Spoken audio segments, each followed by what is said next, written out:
is Southern Punisher Big Country, and you're watching Hashtag Truth with Scott Larson.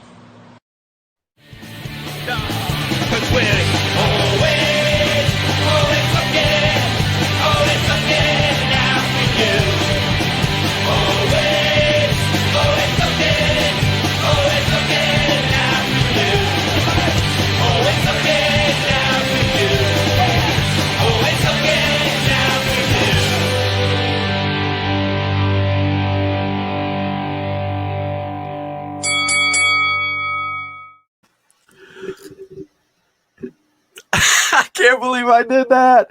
Oh my goodness, I failed so miserably. Hello everybody and welcome to Hashtag Truth. I had my black screen up for my intro. I am so sorry. I'm just flabbergasted that tonight we have Mr. Caleb Conley on the show. Caleb, how you doing? I'm doing great. You tried to get Zane, he was too busy, so you got the third best. The third best. Okay, I got you. Who's number one? Oh, the Pro Wrestling Tent that Jake Manning has. The tent is number one. Okay, I got you. So, Mr. Caleb, how long have you been in professional wrestling? I've been wrestling for 12 years. I count like 9 of it, but like 12 years. Okay. So in those 9 years, so you count 9 of it. So 3 years must have been training, correct? Yeah. What if I answered all these questions like I really was Caleb Conley? That would be really cool too. But if you guys haven't noticed, we're not talking to Caleb Conley. We're talking to Zane Riley, his tag team partner. But it was cool. He surprised me when he popped up and it said Caleb Conley, and I didn't see his face yet. And I'm like, oh my God, I got swerved. Wait a minute, Caleb Conley's coming on the show. No, he charges. I'm free. Hey, well, I will say one thing about Caleb Conley, man. He looked really good in NWA, did he not? I didn't watch it. Oh my goodness! What a horrible tag team partner, brother. I've seen all this stuff. I've watched all this stuff for 7 years. I don't need to tune in at 6:05 to watch it. But no, it was. I saw his pictures and talked to him about it while I was doing it, and I'm real happy for him. And it's real cool. I mean, it takes away from my bookings, but it's whatever. So, how long have you and Caleb Conley been tag teaming together? We've been a team for about 6 or 7 years, almost as long as I've known him, which is about 8, 9. Wow. So you guys went up and down the roads together for quite a while. Yes, sir. Even before we teamed, he was always one of my travel buddies, like all of the high spots people where I trained. We would all travel together because that's just kind of what you do when you're starting out, especially then. Like, it's not the same as it was. So yeah, like, we were road warriors before it was cool to talk about on Facebook and post about. I don't remember those days. I'm too young. No, I'm just kidding, dude. I'm definitely being a podcaster, man. I live on Facebook and YouTube and all those other. You know, you're a podcaster yourself, so you can understand that, man. I'm studying wrestlers 24/7, and I enjoy every bit of it, man. So, let me ask you. You said you've been in the wrestling business for 12 years. You said 3 of them you were training. Who was training you during those 3 years? The first 3 years. So the first 3 years wasn't necessarily just training. I wrestled for this one specific place, and they did not encourage you to like go out to other places. They just they taught you there. They wanted you to wrestle there, and that was kind of cool for a minute until like it wasn't cool anymore. To start off was a guy named David Hayes. Okay. He's no longer wrestling. He's from Lincolnton, North Carolina, or the place that I wrestled was in Lincolnton, North Carolina. It was fun, but it only lasted a very little bit of time, and then he quit, and then his cousin started doing it, and then he was only there for a couple months, and then he quit. And about this time, it's like 6 months in, and my training just consists of like everyone kind of showing up and just talking and dicking around. And then one day they were like, hey, you're going to be in a show tonight. And then it was just trial by fire for a while. And then I did that for about 2 more years at that point, and then moved to Charlotte, where I kind of got up with the high spots people. Okay. So during that time, did any of the bigger names, not to say you're not a big name, but any of the bigger names like take you under their wing, show you some things? Is there any times that you remember where somebody sat you down, and said, hey, Zane, let's talk about this? Initially, I guess it would have been like George South, who was my trainer at High Spots, who I've been trained by for the last, rest of those years and still to today. But the conversation was more like, oh, you got all this wrong, and I'm going to teach you how to do it right. And that was that. And then I've been lucky enough to learn from a lot of other people, your Ricky Mortons and your Steve Carinos of the world. So I've been very lucky, just with like the friendships and partnerships I've made with people around wrestling. Jake Manning, who was severely underrated knowledge of wrestling. Caleb, who's, besides not me, Caleb, like Zane Caleb. He's a dick, but like he knows some stuff. But no, I've been very fortunate. Usually the ones that know a lot about wrestling do have that in common. Definitely bit. Jake and Caleb. George. Yeah, said it. It's all good, man. So I have to ask you, man. You're in a tag team right now. PWX tag team champs, as a matter of fact. I always ask this of people who come on as a tag team, and I interview them singly. Would you prefer singles wrestling or tag team, or does it matter? Tag team wrestling by far. Why is that? I get blown up.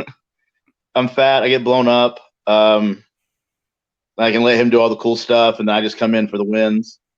So you like being the person who gets the hot tag at the end and just cleans house, right? With the big boy coming in there throwing elbows and clotheslines.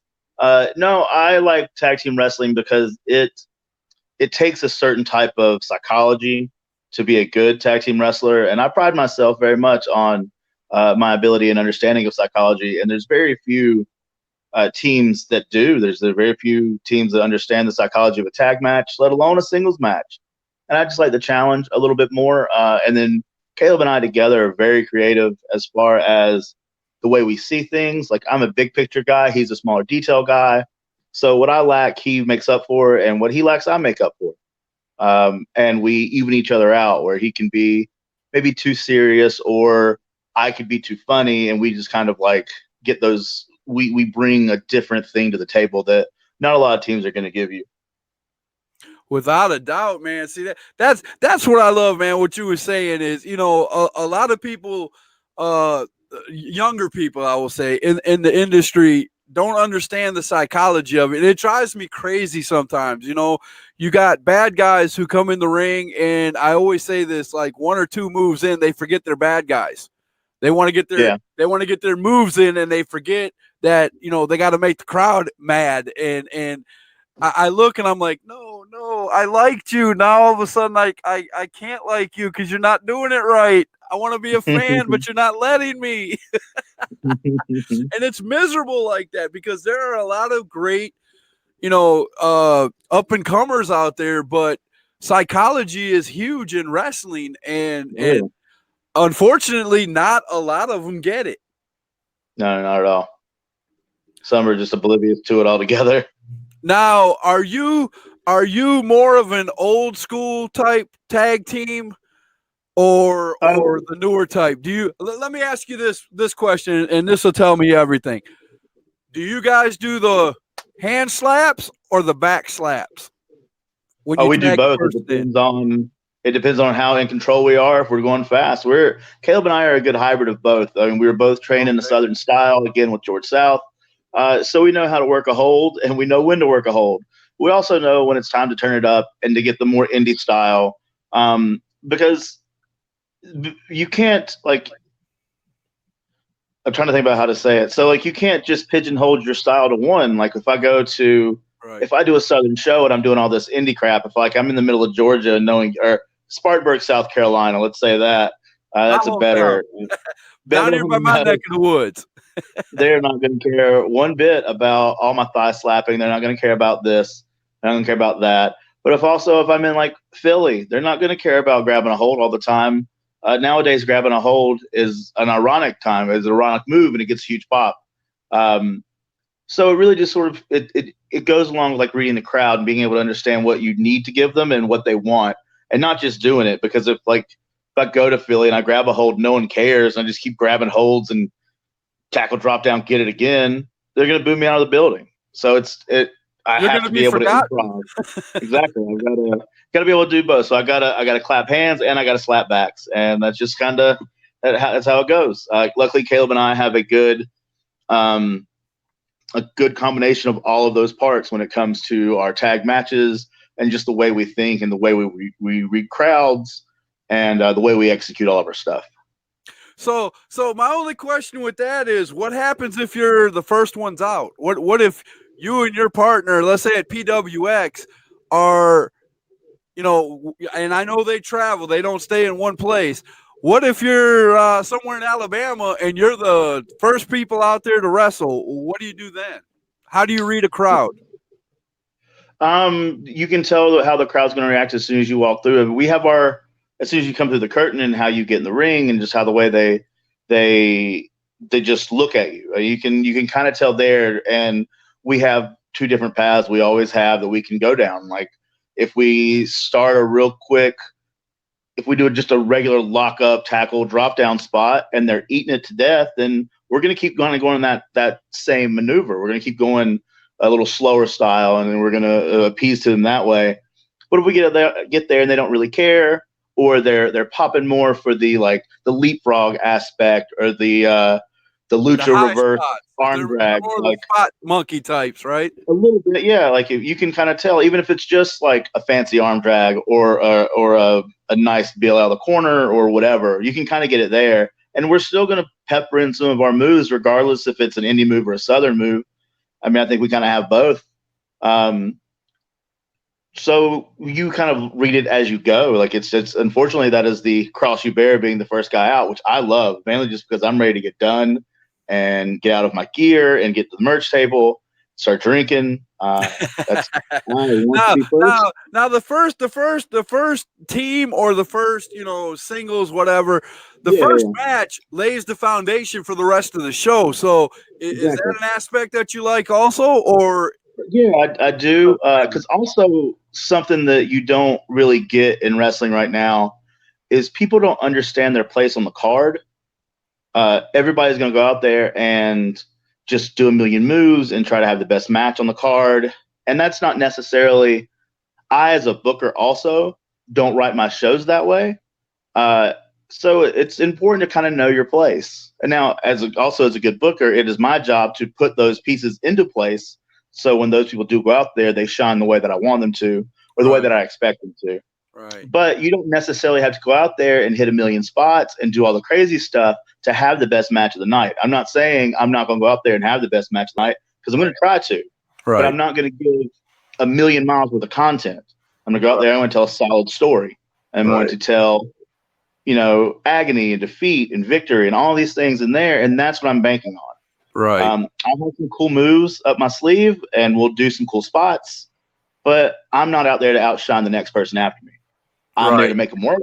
I'm not there to let them have a night off, but at the same time, I'm not going to go out there and do their spots or I as a fan have seen that in some shows.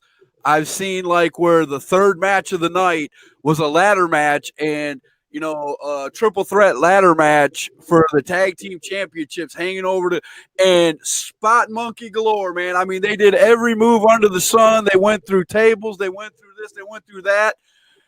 And then you get to the main event, which is two heavyweights who doesn't do the high spots, and it just killed them. It just killed them because everybody was after that match. It was like, okay, if you don't keep up with their pace, we're going to sit on our hands because we've done seen all the action in the third match. Is that what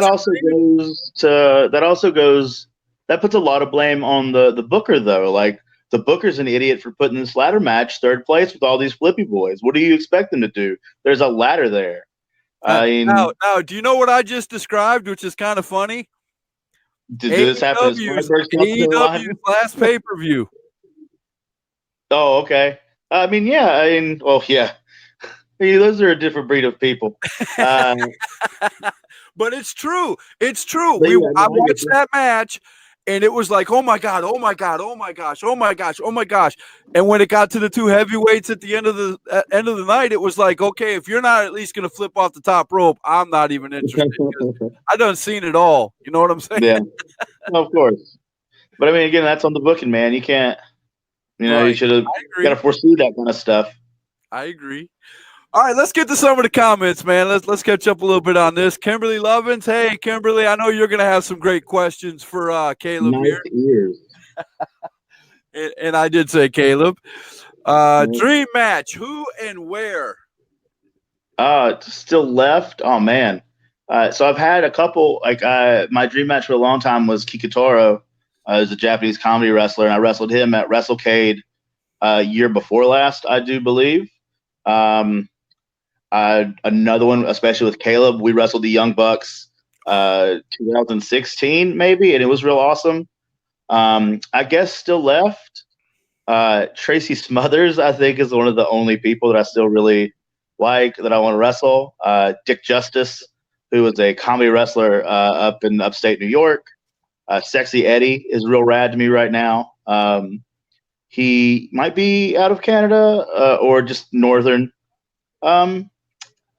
Other than that, a bear, like That's a real lot of bear. names you just dropped, bro. That is a lot of Yeah, names. That's I still got awesome, some though. others in me. That's awesome, But though. number one, Tracy Smothers. Tracy Smothers, man. I remember watching him back in Continental Championship Wrestling. I loved him and his brother when he came out, man. They used to come out. Weren't they the Wild-Eyed Southern Boys? Yep. That's what I thought. Yeah. Man, them guys were awesome. I loved watching them guys. Hard hitter. Always a fan. Straight up, everybody dies. Right? Chuck says, if you were stranded on a desert island, who would you choose to be stuck on the island with you? Caleb Monkey or Batista Bear? Oh, Batista Bear easily. Caleb farts too much. It smells so awful. Batista is an intellectual, and I feel that his intelligence could kind of keep me, occupied while we figured out how to get off this deserted island. And so, yeah, and I also believe that Batista Bear will be able to come up with a way to get off said island, and that'd be kind of important. All right, there you go. Man, you got an answer for. I like that, man. You just right there with it. I love it. That is great. Not my first rodeo. Kimberly says, when was the moment you realized you wanted to be a wrestler? So the place I talked about earlier that I started, I moved away I'm from Gastonia, North Carolina, which is outside of Charlotte. I lived there for forever, and then I moved to Appalachian State. I just said that, James. I am from Gastonia. So I moved back to Gastonia after I lived in Boone for a while, and then I bought a house early on, and we were looking, me and some buddies, like I didn't have a lot of money because I'm making house payments. And then, so me and some buddies would get a bunch of beer, and we'd come to my house. We were all wrestling fans as children, and we would drink and then kind of make fun of it. But then we started slowly like realizing that we were enjoying it far more than we're making fun of it. And then it was just, we would get together and watch Raw. Rob Van Dam was on Raw at the time too, which is, I don't know why I remember that, because I was not a Rob Van Dam fan. Just that's a random thought. So there used to be a website in North Carolina called Carolina Independent Wrestling. Yes. And you could go and they would have just shows. They would just list every show in the area on every day of the week. And so I could have Didn't they also have a listing for like wrestlers where they could put their photos up and some of their information where bookers could also click on there and just like, it was like a one-stop shop for filling out your card. Yeah. You know what I'm saying? Yes, it was. And unfortunately, it's no longer a thing because it was real cool. But my options were to go to Concord, and Boogie Woogie Jimmy Valiant was there, or closer for $5 was this place in Lincolnton called the Millennium Wrestling Federation. And so, hell, it's closer and it's cheaper. And so we took our $5 and we went to Lincolnton and we watched the show. And the show was not good in the sense that they were like, you could tell all these guys trained together, they worked together, but they never really worked anywhere else. But they had so much fun, and they bought their characters, and they believed. And when you can see wrestlers having fun, you yourself will have fun as a fan. And then we kind of lose that whole us versus them mentality where we're all doing this together. And so the way they interacted, the way the heels played their roles, the way the babies played their roles, and the way they played with the crowd on both ends, it was insane. And I was like, man, this is real cool. It was a real cool experience. It's like the saying that I've said since I began #Truth, man. If you give us something to invest in, that's all it takes. And you got the fans hook, line, and sinker, and we're gonna go home happy. If you give us a story, whether it be through promo or in the ring or anywhere else, if you give us something to go home and think in our heads, man, I wonder what's gonna happen next time, you've done your job. Yeah, and so I watched that show and I was like, man, I can do this. I think I can do this. And I went and tried out, and they beat the piss out of me, and they treated me like shit. And then I was like, they were like, okay, come back in 2 weeks. They just kicked me out. They're like, come back in 2 weeks. And I came back in 2 weeks, and it was a 9-day difference. And they treated me like I belonged and like I was part of a family. And I spent 3 years there. So speaking of night and day difference, you basically got trained in the old school way, man. You said you said it yourself, and I quote, "They beat the tar out of me and just sent me home." Yeah. So what do you think about the way some of the wrestlers are being trained today? I do have the old school mentality, and this is a double-edged sword. And the way I'm going to say this is going to sound weird, but I believe that we're almost too accepting. Like, I always feel like, because you get a lot of people that are coming in and they're just kind of phoning it in. It's a hobby for them. And that's cool if that's kind of who you are, but you kind of got to get out of the way for everybody that it's not a hobby for. So there are a lot of people out there, and I'm finding out the hard way because I like putting some jokes up on my Facebook page, and some wrestlers just don't get it as a joke. And boy, I'm telling you, they will come down hard on you, man. I made a joke about Rio. I know who Rio is, the little short Japanese girl that won the AEW title. And I made a joke about her in the belt, the AEW belt that looked like a wristband. And my gosh, you should have seen the wrestlers that were serious and wanted to chop my head off at right here. It was something. But yeah, those guys are probably idiots right there. You need like you said, if you're in it for a hobby, just back off because them guys are gonna run you over to get what they want. Yeah, and again, like there's place for people that there are places for hobbyists. Yes, but there are also people that get into wrestling that are toxic, that are assholes, that just don't belong, and they could have been sussed out sooner by people, more old school trainers that are there to get people in proper rather than just get the money to get them in. Right. So I mean, if you treat somebody they don't belong, the people that do try to prove that they belong are the ones that you really want around.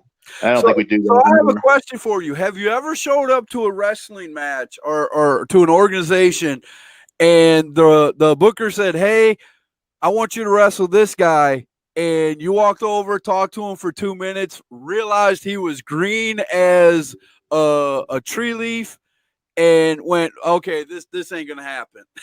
Have you ever done that? No, I mean it's my job as a professional. In the understanding that he is trained, he's just new and green. Okay. It is my job as a professional and as a veteran, quote unquote. Oh, I just called myself a veteran. That sounded awful. Makes you sound old, doesn't it? It makes me feel like a piece of shit.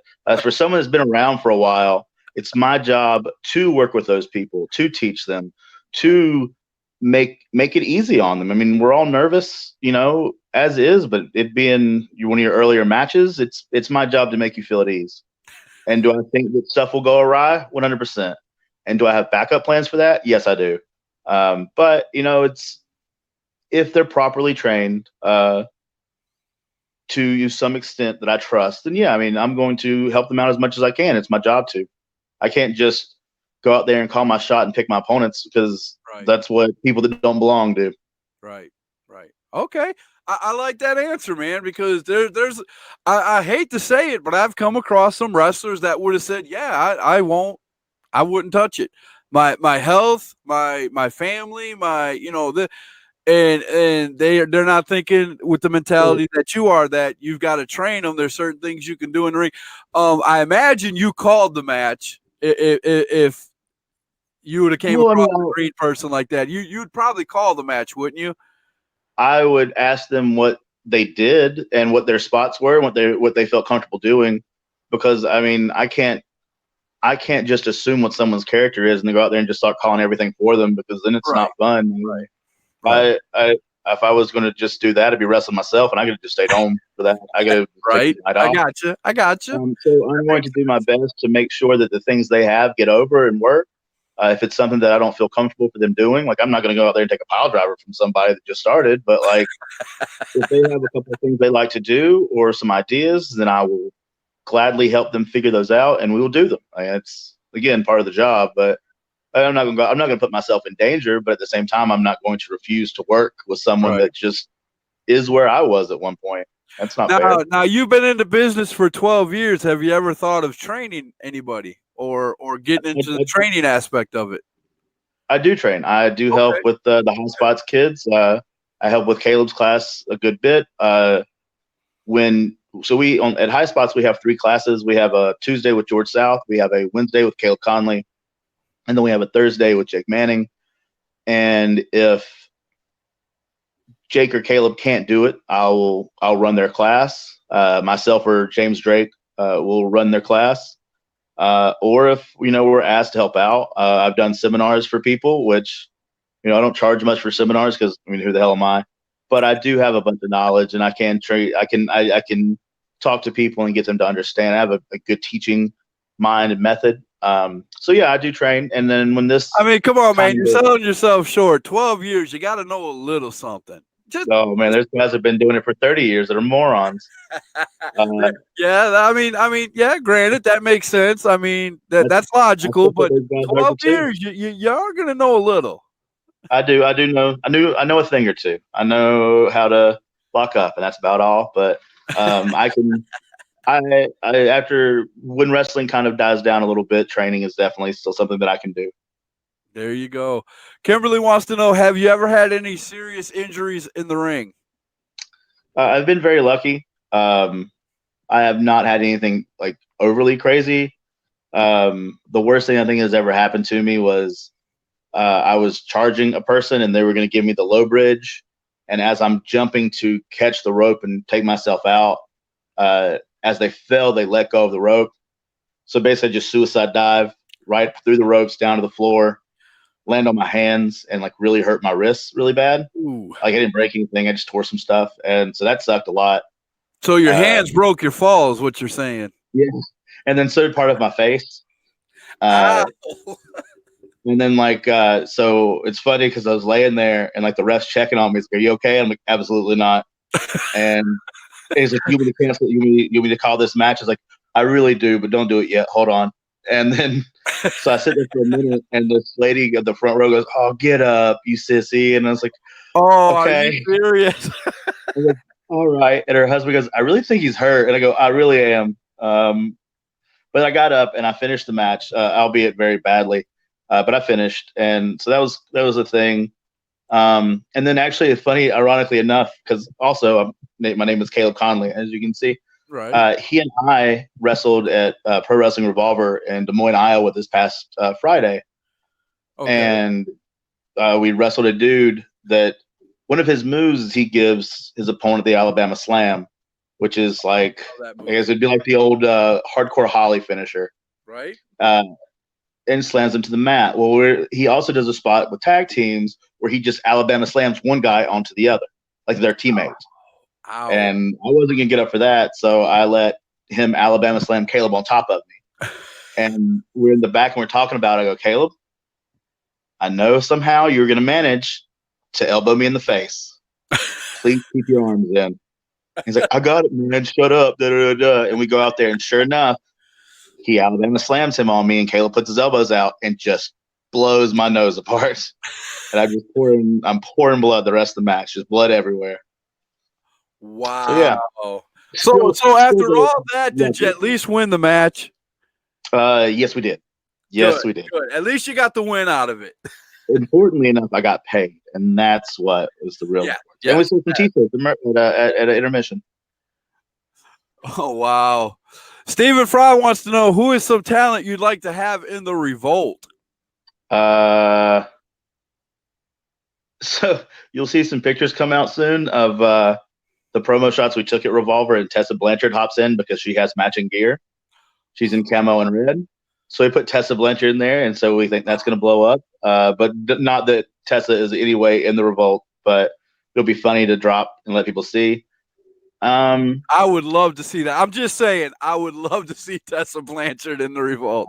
I would just love the bookings that come with it. Oh man, we joke a lot about having Savannah Evans in it, just because she's always with us also, and we need some people of color in the group.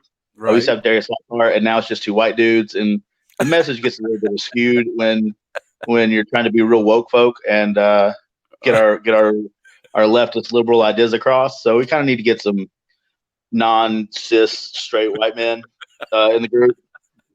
I love how you're just dancing around. You know what you're getting it across, but you're dancing doing it. I like it though. It was a good answer. We need some chicks, and we need some ethnic chicks because those are the best. There you go. There you go, man. All right, there was a question here. All right, here we go. Steven has another question for you. Who would you rather be stuck in an elevator with, X-Pac, Donald Trump, or Mike Levy? Oh, my goodness. God. X-Pac, so we could finish what we started. I guess it's going to be Mike Levy because the other two can go blow each other. Oh, snap. You're not a Donald Trump fan, I'm taking it. No, that was that leftist liberal part. Not really an X-Pac fan. No, I mean, maybe me and X-Pac are better now. He's bitching about the finish of Hell in the Cell, so he might have forgot about me. I'm one of the few. I'm one of those many that are doing that too. So I can't I can't say I'm not. We'll have to talk about that after the show. Yeah. Did you love the Ace show in August? Akeem wants to know. The Ace show in August. Was that the one that in the because I'm Caleb. Damn it. Akeem, you almost got me. I'm Caleb. I had a great time. I wrestled ECW original, CW Anderson. Originally, it was just a regular match, and then they made it Extreme Rules, and we went out there and we killed it. And then I want to say the next night in Charlotte, North Carolina, I wrestled CW Anderson again at the Gathering for T-Mart. And CW beat me the first night, but I took it to CW on the second night and beat him then. And then Zane Riley was in the Battle Royal. Okay. Almost got me. I forgot my name for a minute. Randy wants to know, why does it say Caleb Conley? Because it's Caleb Conley. Hello. Caleb Conley, Randall. It gave me an option to put whoever's name I wanted when I signed on to this. And so that's where I started. And I was going to put my own name, and I was like, that sounds stupid. And then I figured that if people saw Caleb Conley real fast, they would tune in for just like a split second longer. There you go. There you go. There's nothing I can say about that.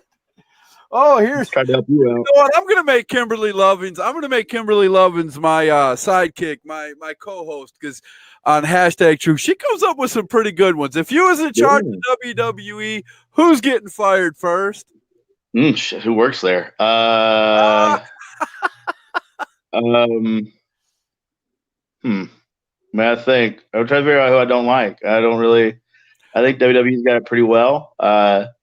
It's gonna be whoever has the job that I want the most. So whoever's the Universal Champion at the time. Yeah, I don't like R-Truth. Like, we fire R-Truth. No, I'm just kidding. He's too over.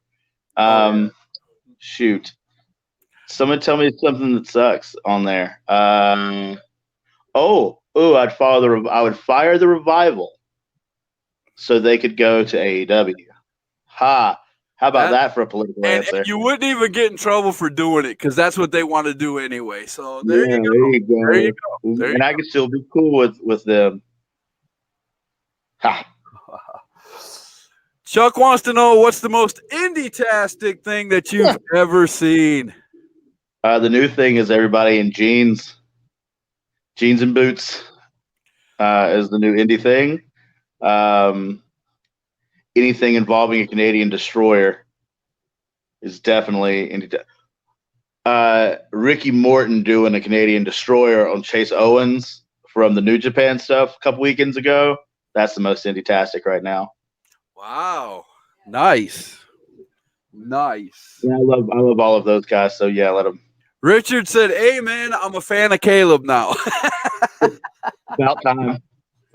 I've been aiming to get you, Mr. Fitzwell, as a fan, and I have succeeded.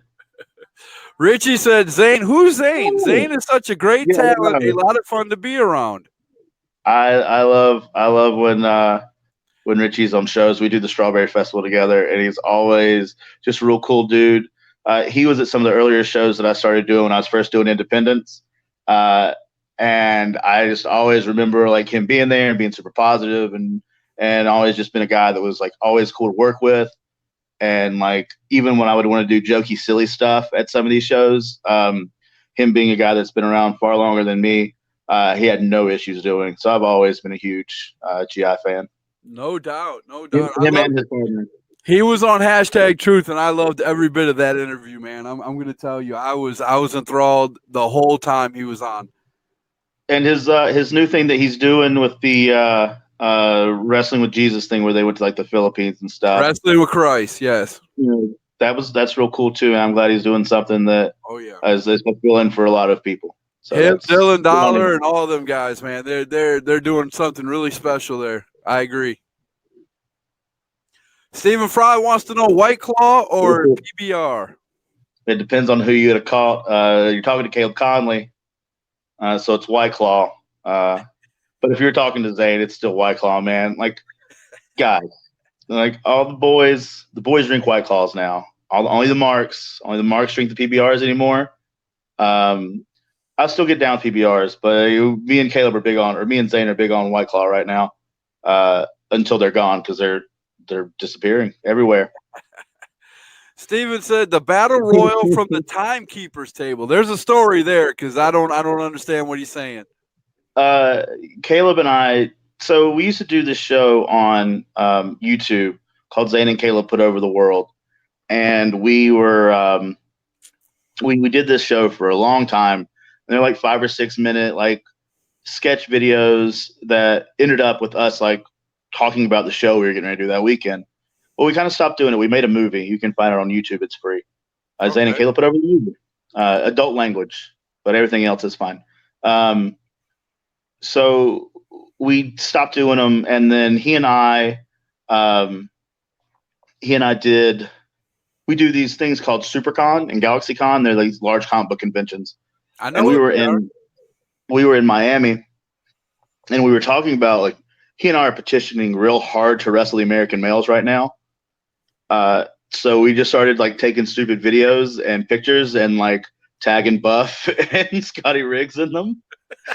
And then we also got into a conversation about how much we hate it, but how social media is necessary as an independent wrestler, and how we just hate having to chug out that content. I mean, it's an awful curse word as far as I'm concerned. So we decided to not do the episodes again, but to start doing just better promos. Right. And one of the promos we did was about The Gathering, where originally he was told that he was going to wrestle CW. Okay. And then we were told we were going to be tagging against the Dirty Blondes. And that's what we thought for a long time. And then it turned out they announced the match, and it was back to him and CW. And I'm like, well, that sucks. So we made a promo about it, to where like it was also like it's called The Gathering. So I come in and Juggalo face paint, thinking it's The Gathering of the Juggalos. And that's kind of the joke to it. And then he tells me that no, it's not that. So I'm upset. I was like, that's fine. We'll still be tagging. He tells me, no, we're not tagging. And I was upset. And so then we turned it into a superhuman promo where I told him I was going to be the best best sound guy in the business, whoop whoop, and I hope you like it. And then we kind of ended it on that. And then, sure enough, I was able to talk the T-Mark guy into. I ran sound the whole show. I ran everybody's music. So I talked him into letting me play my own music, run in from the sound table, get clothesline right back out of the Rumble, and then stop my music and play the next guy's music. So you ran in, got tossed out, and went right back and stopped your own music. Stop my own music. Yep. Now that's awesome. That is storytelling right there. I just love dumb things. It's dumb creative things. Oh my gosh, that is brilliant. I love it, man. I wish I would have been there. That is totally awesome. I'm sure there's video somewhere. Dak says, I want to know if your beard looks like your back, bro. No, clean shaven back. It's real weird. That's really the only reason I have Caleb is because I make him shave my back. Okay, I get the fronts, he gets the backs, and then I actually trim my beard down. Unfortunately, that is the downside. But no, somehow that's just too much information. No, man, this is what people want to hear, especially Dax. Oh, Jesus Christ! Brian, Can we go to the next one? Ricky Morton with the Canadian Destroyer live at 2300 Arena. Yeah, I said New Japan shows Brian. God. Next. Close enough, man. It's Brian from PWX, everybody. Felix Yes, he did. Zane Riley went to school with Jack Postel. Okay. I did go to school with Jack Postel. You're correct. Ben Wright Just say my apparently name. is correcting your name. Caleb. It's Caleb Ben. Brian says He Zane does. drinks anything. You're gonna have to tell me you drink anything, huh? Yeah, really anything. Except for sodas. Okay, I got it. Trying to get American males and outdates to line up. Damn revolt driving me nuts. What we do. Brian Kenebrowski over here, everybody trying to steal my interview. Don't worry, you can get on hashtag trees. I know a guy. That's it. Zane and Boogie wearing masks and switching in and out, hoping the ref couldn't tell the difference, was over at the Strawberry Festival. Classic Zane. So GI and his partner, they do their AWOL gimmick, as you can kind of tell from their picture here. Right. And they can do a whole bunch of twin magic because they're roughly the same size guys, and they both have big matching gears and they wear masks. And I was like, hey, Boogie, it'd be really funny since we look absolutely nothing alike if we also put on masks and started doing twin magic too, just like them, and the ref not understand it. And it took a minute for Boogie to understand what I was talking about. But then he kind of got on board, and yeah, it was a lot of fun. I bet that was hilarious, man. If you were going in with no tags and acting like you were the other guy, that had to be It's the just me referee, and of Jimmy course, Valiant just knew going back the and forth. difference. That had to be Yeah, hilarious. because I think I outweigh Boogie Woogie by like 250 pounds. Oh my God. Stephen Fry said, "What's your opinion on Johnny Ryder?" I love him, and kid's super awesome. Someone that I first met when I was doing independent work, who has evolved so much as a wrestler, it's insane. Like, no, I'm not gonna say he was like terrible, but he didn't have a ton of knowledge, and to see the work he's putting out right now is hand over fist compared to what it used to be. And I just love him, man. He's a great guy to have in a locker room. He's super nice. He brings Bud Lights, and so that's cool. But he's just a super nice guy that tries his hardest, and I can never fault anybody. He was in a great match last weekend. I'm not gonna lie. Saturday night at AWC, they did a First Blood match, and man, they did some really good spots in there. I ain't gonna lie to you. You got to check that out when AWC puts it up on their YouTube page. It was a quick match. I wish it would have went a little bit longer, but man, they did some damage. I'm not gonna lie. Yeah. He is the real deal, without a doubt. Yeah, he's a good kid, man. He's good people.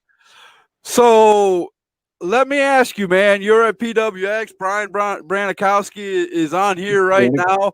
Brian Branikowski. I'm glad he's not. What is the ceiling, man, for Zane? Where are you going next, man? Where do you Yeah. see yourself in the future? I'm gonna go get dinner after this, and then I'm gonna come back home. I love it. I I don't love know. I've got goals. I do stuff. Besides wrestling, like in the ring, I have I have other avenues that I do. I'm a booker for a company called PWF in Jacksonville, North Carolina. It's myself and Jakob Hammermeyer. Okay. It was Steve Pino's old company that he ran in Jacksonville, and I started working for Steve, and then he asked me to start booking for him, and he kind of taught me how more so than anyone else. Um, Not that I wasn't taught by a couple other people, but I learned the most from Steve. Um, so I was his booker for a long time, and then he got that silly job at wherever he went, the WWE or whatever they call it. Um, and then, Yeah, that silly company that Vince owns. Yeah, that one. yeah, those guys. Ugh. And so then I kept around, and then Jakob took over, and so I've booked for him for I've probably been with PWF for 3 years booking there. And I also currently book Queens of Combat out of Charlotte, North Carolina, an all-girls wrestling company. So Nice. creative and booking, creative work is really kind of like my next. Is my ideal. So you're gonna stay in, as we call it, the business. You're gonna stay in the business throughout, and I'm glad to hear that, because it's really big time when this man tells you you have a mind for the business and is a fun guy, even being in the Revolt. There, I put you over, a-hole. Thank you, Brett. When Brian Kanabrowski says you have a mind for the business, accept it, man. Accept it. I didn't know that he had one. That's my, and then training, trying to just help the next people. Even if it's just leaving it better than I found it for the next person. Boy Scout rule. From Jake Manning. Stephen Fry's got a pretty good question. I like this question right here. Chikara, NWA, MLW, and ROH all offer you contracts. Who would you choose and why? I'm going to turn them all down. Turn them all down? Really? No, not MLW. I haven't heard great things about some of their contract situations. Fortunately for me right now, Chikara is not asking me to sign a contract, but probably there. The NWA office is right out of my apartment at the moment, so I know too much that I don't want to deal with. Specifically, the office manager. He's in the other room. Oh shit! Here she comes. No. Maybe Ring of Honor. Ring of Honor, probably. Be careful, the radar's on. I'm telling you. Yeah. I think it would have to be Ring of Honor. If Caleb were to come with me, it'd be Ring of Honor, because I don't want everybody to beat the shit out of me like they beat crap out of each other. I want Caleb to take some of that. Ring of Honor just seems to be the more, not to discredit the other three, honestly. I mean, they've got a lot. Manser and MLW's doing great stuff. Caleb, the Dawsons, a lot of Carolina people doing the NWA stuff, killing it. My insane love for Chikara, I've been lucky enough to be a part of the roster for the last couple months. Ring of Honor, besides Chikara, Ring of Honor was the first place I ever wanted to ever wrestle. And so I think it would have to be for that reason alone, is just because that's kind of a big deal. And also they have just great talent that you would never really get to work with outside of, not a lot of them do independent shows so much in this area. So you don't really get to work with a whole lot of them. I think Ring of Honor probably pays more money than the other ones too. So I'll go Ring of Honor. I would say for listed, I would venture to say Ring of Honor would pay a lot more. Yeah. Felix Feelgood says, what tag team is your favorite to wrestle against? Let's see who I can crap on. Let's see who I can crap on. Southside Films is my favorite team to wrestle against. I'm just kidding. We never wrestled them because we won't. The Heat Seekers are really fun to wrestle whenever they decide that they actually want to work. They do a whole lot of that, oh, man, just kind of whatever. But when they decide they actually want to work, they're fun to work with. Elliot and Sigmund are great guys. The Briscoes would beat the crap out of me. But that would be fun. That would be fun. Let's see, other tag teams. I do like working with Southside Films. They're fun guys. Caleb and I haven't worked them as a team, but I have with other guys, with Jakob.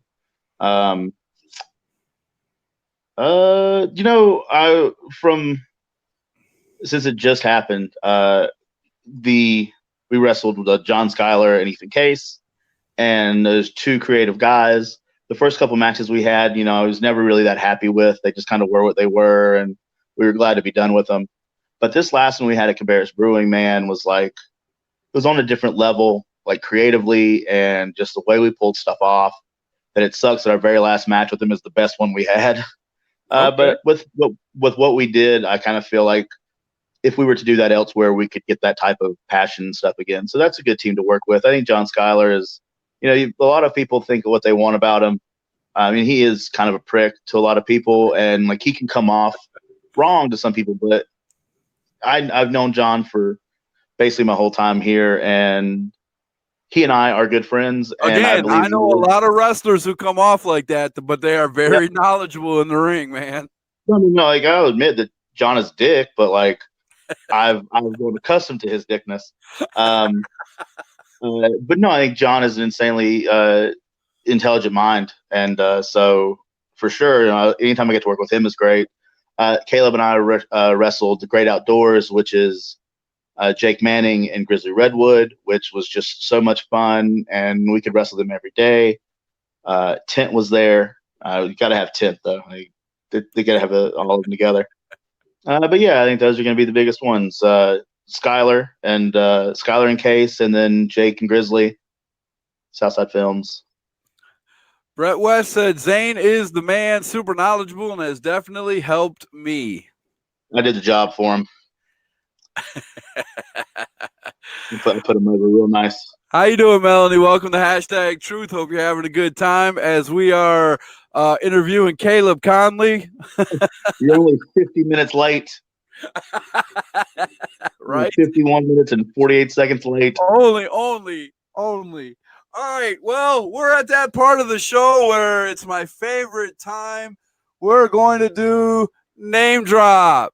I'm going to give you 5 names, and you're going to give me good, bad, faux, friend, story, whatever comes to mind, man. And, well, I guess your own name, Caleb Conley. Oh, he's awful. I'm awful. He's legit. Like I've harped on this for a long time. I think he's legitimately one of the best wrestlers on this planet. He's a 5-tool player. He has absolutely everything. I mean, his promos kind of suck, but other than that, hello, Jake. Other than that, his promos are garbage. And he's got small calves. But other than that, Caleb Conley, his hair's a little weak, but like other than that, Caleb Conley he's not as strong because he used to be a better body guy. I keep telling him to get on the steroids, but he won't. But other than that, Caleb Conley is the best wrestler in the world besides Cedric Alexander. All right, there you go, man. Jake said he's talking to Zane, not Caleb. Yeah. He's talking to you, Scott. Number 2 on the list, and you mentioned him briefly, Jake Manning. Oh, okay. Jake's one of the smartest guys in wrestling. Another guy that comes off as a real big asshole because he is a real big asshole. But Jake makes you want to be there. Jake is insanely creative. He has these ideas that just work on other level kind of stuff. Like all of his work with Tent, all of his stuff. Like he and I do a podcast together called How Did This Get Booked? Just to work with him. He's a stand-up comedian. He's one of the funniest guys I know.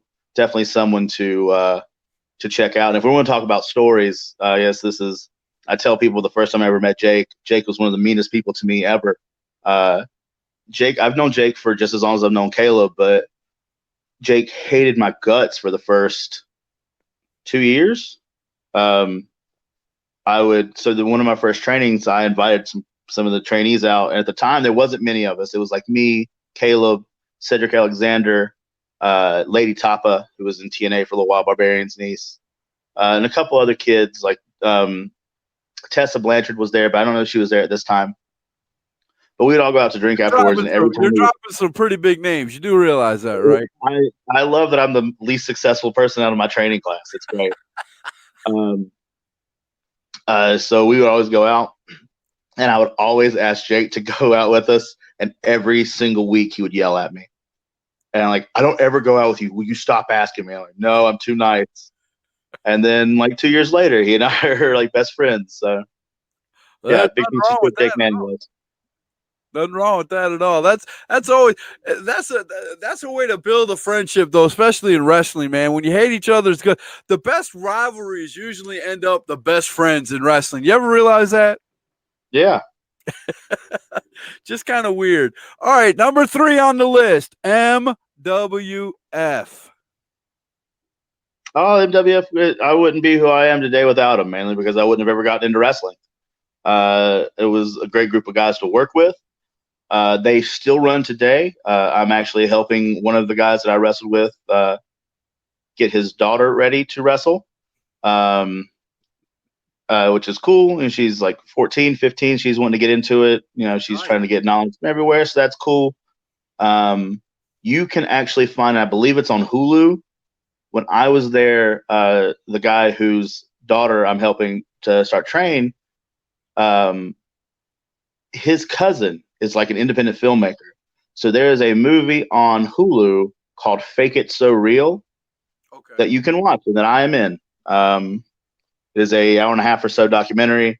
And I talk about how if I ever make any money, I'm going to buy that guy a belly button because he does not have a belly button. Okay. So yeah, that's on Hulu. I'm going to write that down and check that out. I definitely am. Fake It So Real. Fake It So Real. There's even a really the name nice just jumps out at you.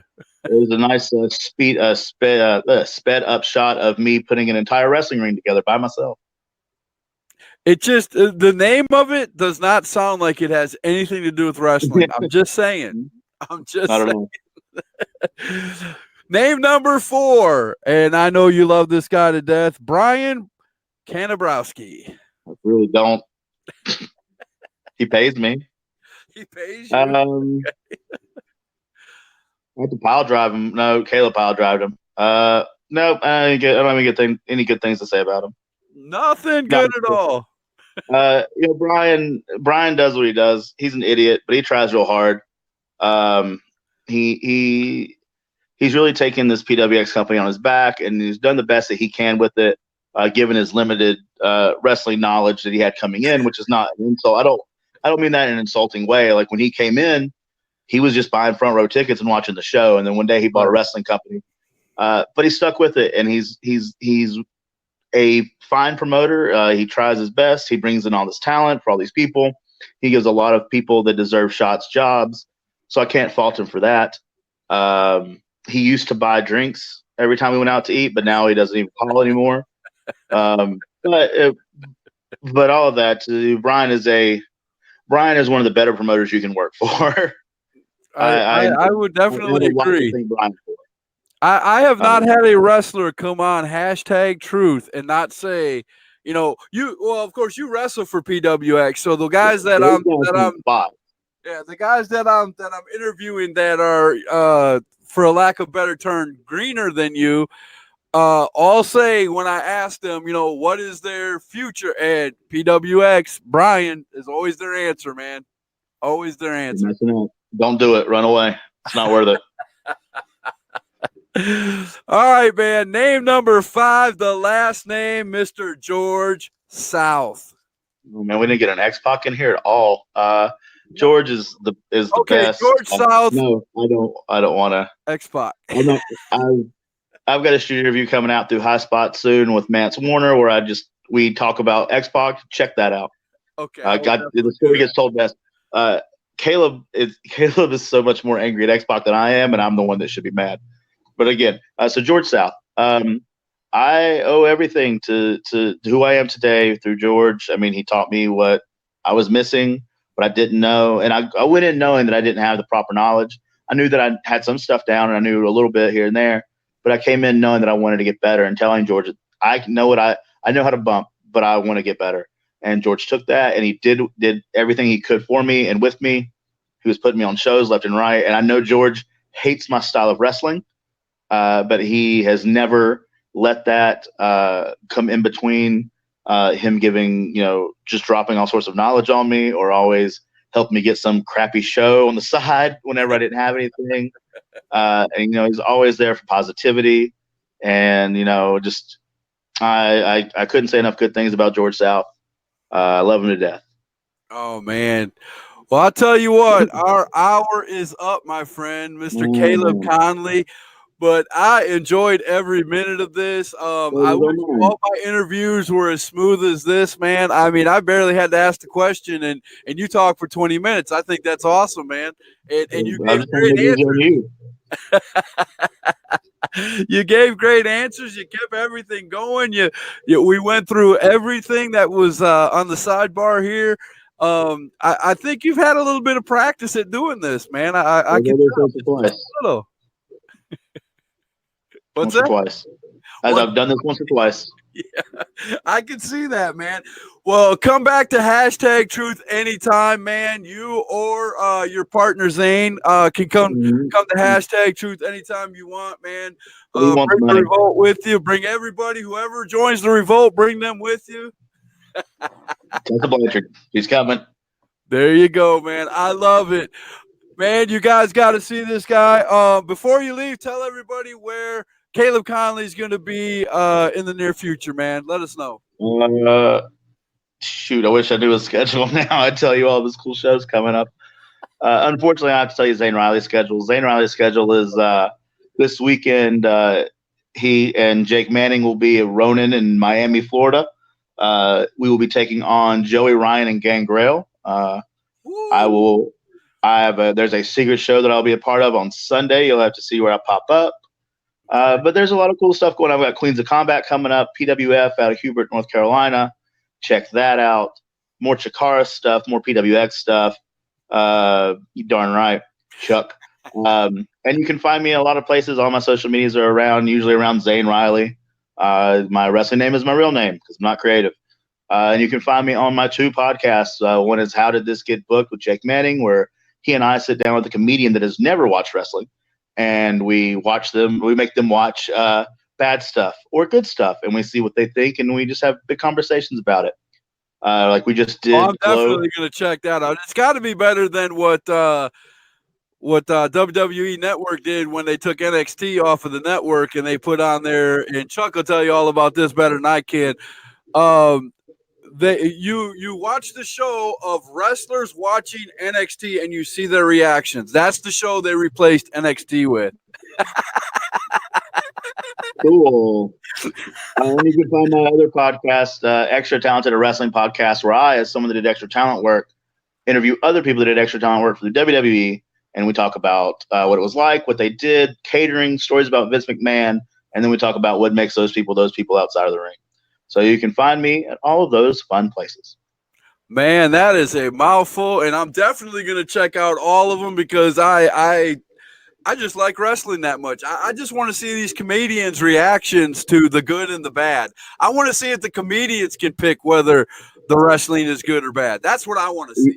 You would be real surprised, and then we'll discuss it. They're like, "Oh, I like this. What do you guys think?" I was like, "Oh, we think this is terrible. Why do you like this?" And then we talk about it like that, and some of them change us. Some are like, "Oh no, you're right. Maybe you are right." And then we just take weird stances. We watch a lot of 2001 WCW that people always crap on, and then we explain why some of those things were all right and why some of those things happened. The WCW where 20 NWA New World Orders come out. Yes, all of them. There's a reason you need those. Okay, maybe NWA stuff. The red team, the purple team, the white team, the green team, whatever. It got stupid at that point. Scott Norton is on. Yeah, there you go, man. All right, man. Caleb, Zane, however you want to call yourself, man, I appreciate you coming on Hashtag Truth. Again, well, you can come back anytime you want. I love this. This was great. I learned a lot. I'm definitely going to get up to PWX and check out you and your tag team partner. I'm very interested in seeing you tag together now that I've interviewed you. So Brian's got that going for me. He's got a ticket sold. I'll sneak you in the back. Oh, okay. There you go. Well, see, there you go. Hook me up, man. Hook me up. I'll take it. I'll take it. I ain't that way.